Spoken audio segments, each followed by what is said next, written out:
The bitter war of words over the Victoria Park redevelopment has flared again, and this time it's personal. The Adelaide City Council and State Government today argued about extras added to the contentious plan, but the council was later left red-faced. This is what the latest row is about, a planned 150-bay car park off Fullerton Road. Last night, the council's development assessment panel delayed any decision on the Victoria Park grandstand redevelopment. That's because the Lord Mayor Michael Harbison and councillors said the extra parking and a plan to add temporary marquees on the three-storey building's roof weren't in the original design.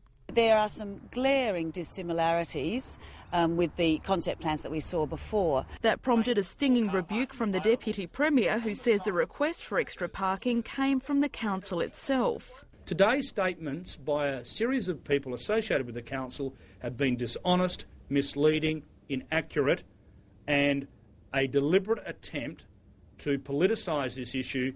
Mr Harbison later checked and conceded that council staff had in fact asked for the car park. They just didn't tell him. I've got a bit of sympathy for Kevin Foley. I hadn't seen that car park before, and it's never been before council, but the staff in the background are trying to work this scheme up with the government. Despite his frustration, Mr Foley is resisting bringing in legislation to sideline the council from the development process. We're not at that point.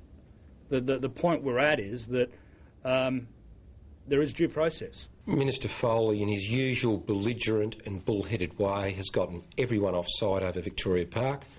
He's offended the council, he's offended the community. The public don't want this proposal. The government should go back to square one. A scenario looking more likely after next week's council elections. Daniela Retorto, ABC News, Adelaide.